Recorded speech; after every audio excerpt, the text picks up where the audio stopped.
செங்கோட்டையன் அவர்கள் 5ஆம் தேதி நான் மௌனத்தை கலைக்கிறேன், மனம் திறந்து பேசுறேங்கிறார். தாவேக்காவில் இணைய வாய்ப்பு இருக்கிறதா? ஜெயலலிதா அம்மா காலத்திலேயே அவர் வருவாய்த்துறை அமைச்சராக இருந்தார். ஆனால் இங்கே கல்வித்துறைன்னு ஒன்று சின்னதாக ஒன்று கொடுத்து ஒரு குறுகிய வட்டத்திலேயே வச்சுக்கிட்டாங்க. ஸோ அப்படி உள்ள ஒருத்தருக்கே ஒரு குறுகிய வட்டத்துக்குள்ள அடைச்சிட்டாரு எடப்பாடி. அப்போ அந்த வருத்தத்தின் போது கூட அவர் இன்னொரு கட்சியை யோசிக்கல. அவர் எப்படி விஜய்கிட்ட போய் அந்த மரியாதை நமக்கு கிடைக்கும்னு நினைப்பாரு. அதே தமிழகத்தையே புரட்டி போடுகிற ஒரு செய்தியை சொல்லுவாருன்னு நான் உறுதியாக நம்பல. ஏன்னா ஆரம்பத்திலிருந்தே அவருடைய அரசியல பார்த்தீங்கன்னா ஒரு புரட்டி போடுற அரசியல்லாம் கிடையாது. எப்படி ஓபிஎஸ் ஒரு சாத்வீகமான ஒரு நபரை கிட்டத்தட்ட அவருடைய தம்பி மாதிரின்னு ஒரு வச்சுக்கங்களேன், அந்த அளவுக்கு தான். அதை தாண்டி எல்லாம் ஒரு பெரிய அரசியல் இங்கே பண்ணவே மாட்டாரு.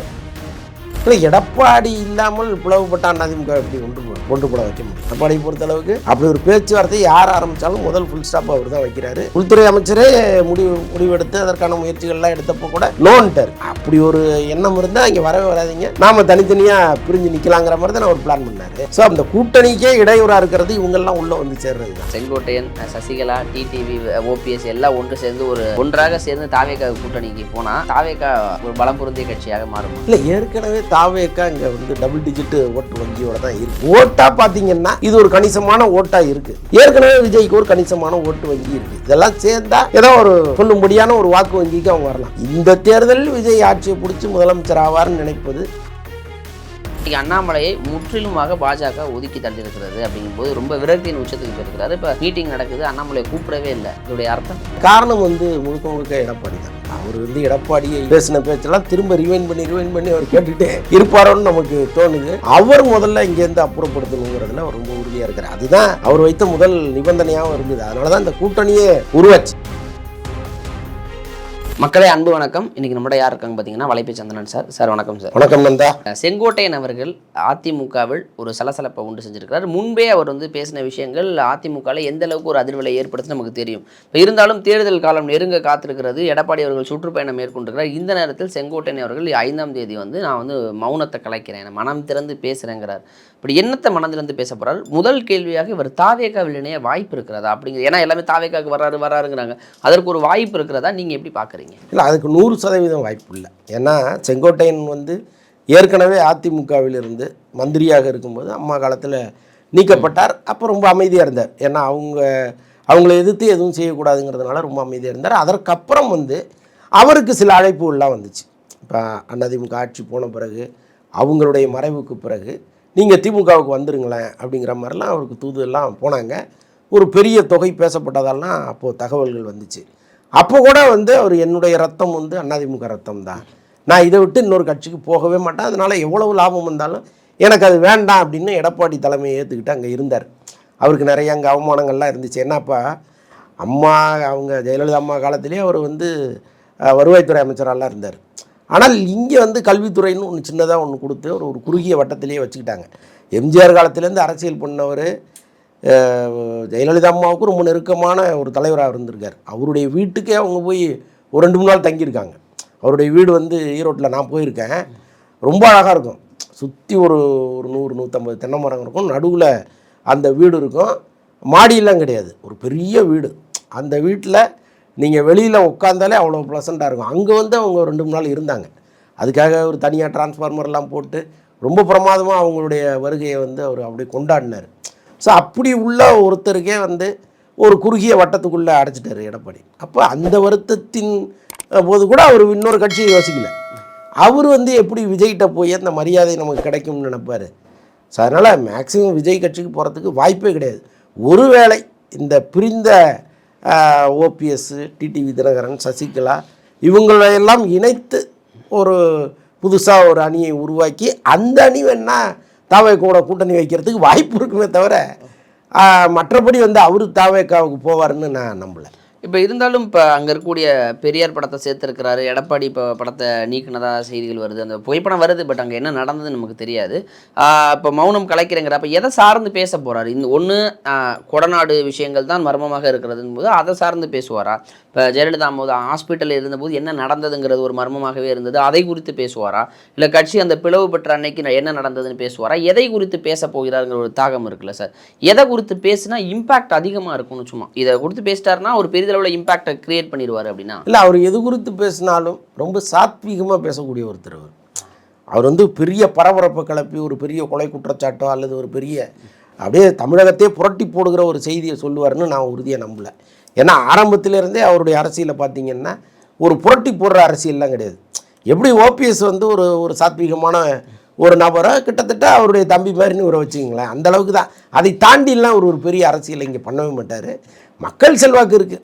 அவர் ஈரோடை பொறுத்த அளவுக்கு அந்த சமூக வாக்குகள் இருக்குது. அவருக்குன்னு ஒரு தனிப்பட்ட செல்வாக்கு இருக்குது. அவர் 18 வயசுலேருந்தே அரசியலில் இருக்கார்.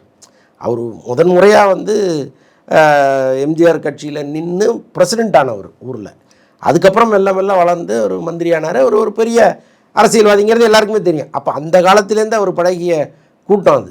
அதனால் அந்த ஏரியாவில் அவருக்கு செல்வாக்கு இருக்குது. அதை தாண்டி தமிழகம் முழுக்க ஒரு செல்வாக்கு பெற்ற தலைவர்லாம் அவர் நம்ம சொல்ல முடியாது. இப்போ டிடிவி சொன்னார், விஜய் அவர்களுடைய தலைமையின் கீழ் ஒரு பெரிய கூட்டணி ஒன்று அமையும் அப்படிங்கிறாரு. சசிகலா சொல்கிறாங்க ஒன்றுபட்ட அதிமுக இருந்தால் தான் ஜெயிக்க முடியும்னு சொல்கிறாங்க. இப்போ சசிகலா மீண்டும் அதிமுகவை ஒருங்கிணைக்க நினைக்கிறாரு. ஓபிஎஸ் நடந்ததாக இருக்கட்டும், இதுக்கப்புறம் நல்லது நடக்கட்டும், வந்து சேர்ந்துக்கலாங்கிற ஒரு முடிவுக்கு வர்றாரு. ஆனால் எடப்பாடி தீர்க்கமாக அவர் வந்து பிளான் போட்டு அவர் பாட்டு பயணிச்சுட்டு இருக்கிறாரு. இப்போ இந்த நேரத்தில் செங்கோட்டையன் இப்படி ஒரு விஷயத்தை பேசுகிறது சசிகலாவோடு இணைப்பு அப்படின்னு எடுத்துக்கலாமா, இல்லை இந்த பிளவுபட்ட அதிமுக ஒருங்கிணைச்சு நீங்கள் சொல்வது போல் வெளியே ஏறலாம்னு எடுத்துக்கலாமா? இல்லை, எடப்பாடி இல்லாமல் பிளவுபட்ட அதிமுக எப்படி ஒன்றுபட வைக்க முடியும்? இப்போ டிடிவி சேர்ந்தது தானே அதிமுக. ஆனால் அதற்கான சூழ்நிலையை எப்போவுமே ஒரு இடம் கொடுக்கவே மாட்டேங்கிறார். எடப்பாடியை பொறுத்தளவுக்கு அப்படி ஒரு பேச்சுவார்த்தை யார் ஆரம்பித்தாலும் முதல் ஃபுல் ஸ்டாப் அவர் தான் வைக்கிறாரு. உள்துறை அமைச்சரே முடிவெடுத்து அதற்கான முயற்சிகள்லாம் எடுத்தப்போ கூட நோன்ட்டார். அப்படி ஒரு எண்ணம் இருந்தால் இங்கே வரவே வராதிங்க, நாம் தனித்தனியாக பிரிஞ்சு நிற்கலாங்கிற மாதிரி தான் அவர் பிளான் பண்ணார். ஸோ அப்போ இந்த கூட்டணிக்கே இடையூறாக இருக்கிறது இவங்கெல்லாம் உள்ளே வந்து சேர்றது தான். அப்போ என்ன பண்ணுறாங்க பிஜேபியில், சரி ரைட்டு அவர் சொன்னபடியே போகட்டும், அவங்க கூட வேண்டாம், நீங்கள் வந்தால் போதும்னு அவரை சேர்த்துக்கிறாங்க. அப்படி இருக்கும்போது ஒன்றிணைந்த அதிமுகங்கிறதெல்லாம் எப்படி இவங்க முயற்சி எடுத்து செய்ய முடியும்? இப்போ இவங்களை விட எடப்பாடி ரொம்ப வலுவாக இருக்கார்.